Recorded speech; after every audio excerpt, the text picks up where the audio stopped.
میری طرف سے تمام دوستوں کو السلام علیکم۔ آج ہم آپ کو بتانے جا رہے ہیں زرتشت ازم یا مزدسہ، ایک قدیم آریائی مذہب کے بارے میں، جس کا ظہور 3500 سال قبل مسیح میں فارس میں ہوا تھا۔ اس کو عام طور پر زرتشت ازم کہا جاتا ہے، اگرچہ اس کے ماننے والوں کی تعداد بہت ہی کم ہے، یعنی کہ پوری دنیا میں 1,30,000 سے بھی کم زرتشت ہیں، مگر یہ دنیا کے قدیم مذاہب میں سے ایک ہے۔ ایک ایرانی پیغمبر زرتشت نے پارسی مذہب کی بنیاد رکھی تھی، اسے عام طور پر پارسی مذہب بھی کہتے ہیں۔ اس کے علاوہ اسے آتش پرستوں کا مذہب مجوسیت بھی کہا جاتا ہے۔ دوستو، ویڈیو کا باقاعدہ آغاز کرنے سے پہلے تمام نئے آنے والے دوستوں کو میرے چینل سمیر ٹی وی پر خوش آمدید۔ اگر آپ نے ابھی تک یوٹیوب پر موجود ہمارا channel Sameer T V subscribe نہیں کیا ہوا تو جلدی سے چینل کو سبسکرائب کر لیں اور ساتھ موجود بیل آئیکن پر پریس کر دیں تاکہ تمام معلوماتی ویڈیوز کے نوٹیفیکیشن آپ کو بر وقت ملتے رہیں۔ پارسیوں کی تعداد 2 لاکھ سے زائد ہے، مگر بکھری ہونے کی وجہ سے صرف وہ تعداد بیان کی گئی ہے جو مردم شماری اور دیگر ذرائع سے معلوم ہو سکی ہے۔ ایران کے قدیم مذاہب میں زرتشت ازم کو خاص مقام حاصل ہے۔ اس مذہب کے پیروکار ایران میں بہت ہی کم رہ گئے ہیں، لیکن ایک خاص تعداد ہندوستان میں موجود ہے جو پارسی کہلاتی ہے۔ زرتشت کی تعلیم نے بائبل اور یونان کے لوگوں کو کافی متاثر کیا تھا، بعد میں یہودیت اور خود مسیحیت پر اس کے اثرات پڑے ہیں۔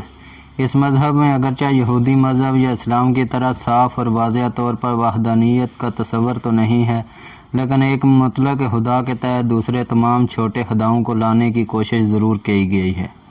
زرتشت ازم سے پہلے ایران میں جو مذاہب تھے ان کے بارے میں تفصیلات بہت کم ملتی ہیں، لیکن اس زمانے کے مذاہب اور ہندوستان کے مذاہب میں بڑی قربت نظر آتی ہے۔ اوستا اور وید میں بہت ساری چیزیں مشترک ہیں، دونوں میں ایک ہی قسم کی کثرت پرستی پائی جاتی ہے۔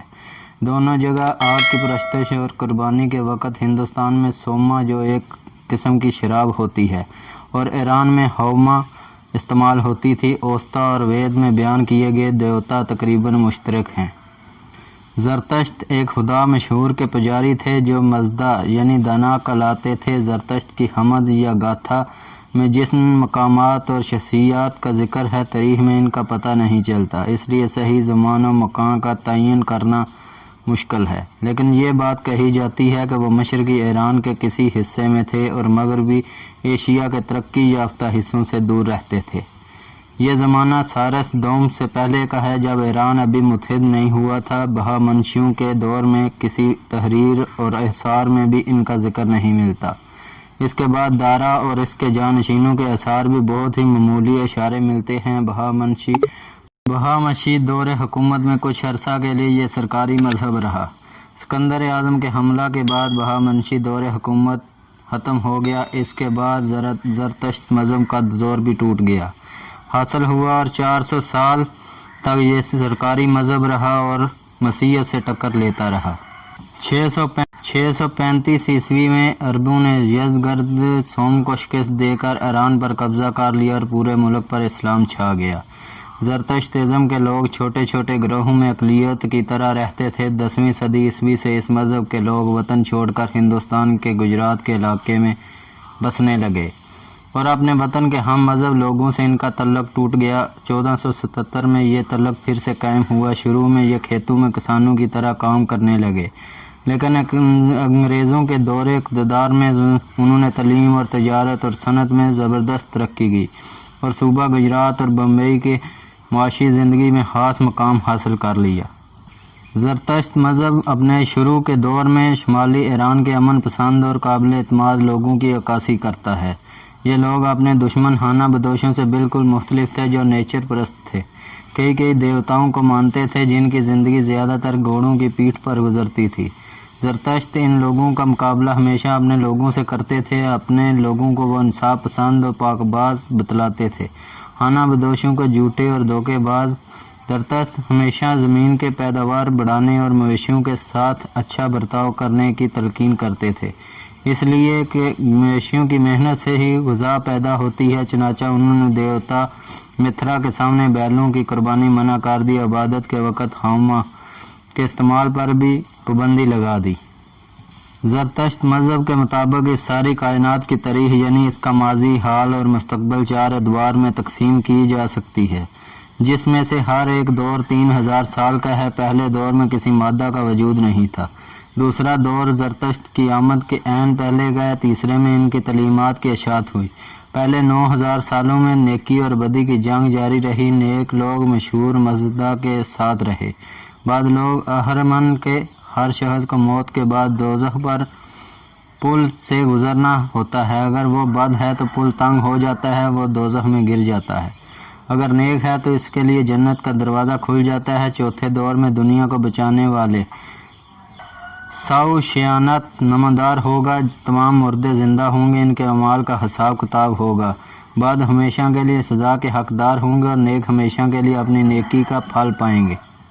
زرتشتی مذہب میں جیسا کہ عام طور پر سمجھا جاتا ہے کہ دوہرا پن نہیں بلکہ ایک طرح کا نیم دوہرا پن ہے، کیونکہ آخرکار فتح اہور مزدہ ہی کی ہوتی ہے۔ زرتشتی مذہب میں آگ کی جو اتنی اہمیت ہے اور مذہبی تقریب میں اس کی جو اس قدر و حرمت دکھلائی جاتی ہے، اس سے یہ ایک غلط خیال رائج ہے کہ ان میں پہلے آگ کی پرستش کا رواج تھا۔ اصل یہ کہ نہ صرف آگ بلکہ پانی اور زمین بھی یعنی خالص قدرتی اشیاء اہور مزدہ کی نمائندہ ہیں۔ ان چیزوں کو پاک و صاف رکھنے کی ہر ممکنہ کوشش کی جاتی ہے۔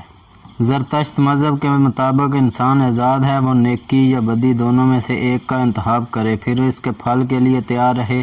اس انتخاب میں جسم اور روح دونوں کو حصہ لینا چاہیے۔ نیکی اور بدی کی ٹکر جسم اور روح کی ٹکر نہیں ہے، اس لیے دونوں دوسرے قدیم مذاہب کے برعکس کفارہ کے لیے روزے ممنوع ہیں۔ اس کی اجازت صرف روح کی پاکیزگی کے لیے ہے۔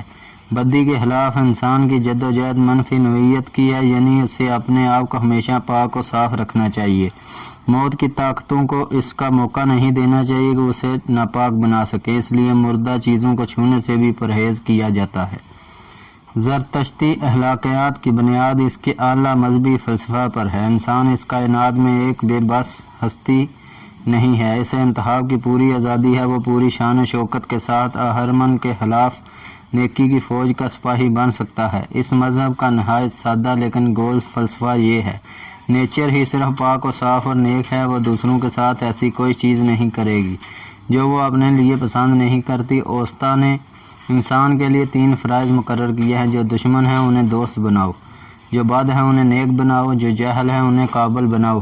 سب سے بڑی نیکی زاہد ہے، اس لیے خدا کی عبادت پہلا فرض ہے۔ اس کے لیے صفائی، قربانی اور دعا کا طریقہ اختیار کرنا چاہیے۔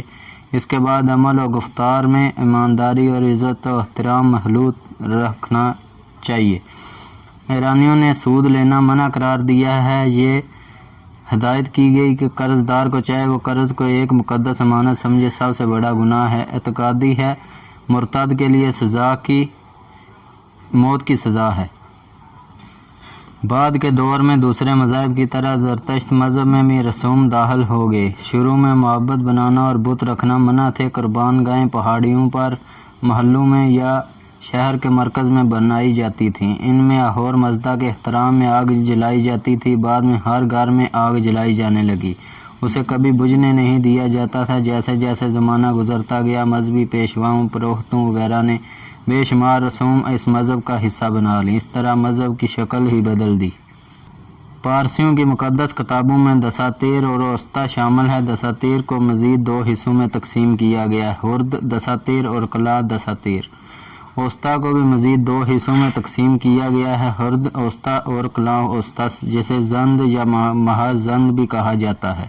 پارسیوں کے مذہبی صحیفے 2 زبانوں میں پائے جاتے ہیں۔ پہلوی دستاویزات موجودہ فارسی دستاویزات سے مشابہت رکھتی ہیں اور سندھی ہیں۔ ان 2 زبانوں کے علاوہ کچھ مذہبی مواد ایسی تحریری شکل میں پایا جاتا ہے جسے پڑھا نہیں جا سکتا۔ کچھ زرتشتی دساتیر کو زیادہ مستند سمجھتے ہیں، جبکہ کچھ اوسطا کو زیادہ مستند سمجھتے ہیں۔ زرتشتی لوگ تو بنیادی طور پر آگ کی پوجا کرتے ہیں، تاہم ان کی کتابوں میں ایک خدا کا تصور بھی موجود ہے۔ زرتشت ازم میں خدا کے لیے اہور مزدہ کا نام استعمال ہوتا ہے۔ اہور کا مطلب ہے آقا اور مزدہ کے معنی ہیں عقل مند، یعنی اہور مزدہ کا مطلب ہے عقل مند آقا یا عقل مند مالک۔ زرتشت ازم نے عبادت میں کثرت پرستی یعنی کئی دیوتاؤں کی پرستش کو منع کر دیا اور انہیں دو اقسام میں بانٹ دیا، یعنی ایک وہ جو فائدہ پہنچانے والے اور سچے تھے، دوسرے وہ جو بد اور جھوٹے تھے، جن سے بچنا ضروری تھا۔ نیک طاقتوں میں سب سے اونچا درجہ اہور مزدا کا ہے۔ ان کی خدمت میں چھوٹے چھوٹے دیوتا ہوتے تھے۔ ویسے ابتدائی دور میں صرف ایک ہی خدا مانا جاتا تھا۔ یہ 6 دیوتا اہور مزدا کے 6 پہلوؤں کی نمائندگی کرتے تھے، یعنی نیک خیالات، اللہ پائے کی نیکی، روحانی بادشاہت، مقدس زہر، کفارہ اور لافانیت۔ شروع میں یہ سب اہور مزدا کے خواص تھے جو بعد میں فرشتے بن گئے۔ اہور مزدا کے مقابلے میں بد روحیں تھیں جو دیو کہلاتے ہیں، جن کا سربراہ اہرمن ہے۔ زرتشتی مذہب کے نظریہ تخلیق اور مادیات کی بنیاد ہر شر کی ان 2 بڑی طاقتوں کی کشمکش پر ہے۔ پیارے دوستو، یہ ویڈیو اگر آپ لوگوں کو پسند آئی ہو تو اس ویڈیو کو لائک ضرور کر دیں۔ اگر ہو سکے تو اس ویڈیو کو واٹس ایپ اور فیس بک پر اپنے احباب کے ساتھ ضرور شیئر کریں تاکہ ہماری حوصلہ افزائی کے ساتھ ساتھ آپ لوگوں کی معلومات میں بھی اضافہ ہوتا رہے۔ اگلی ویڈیو تک کے لیے مجھے دیں اجازت۔ اللہ نگہبان۔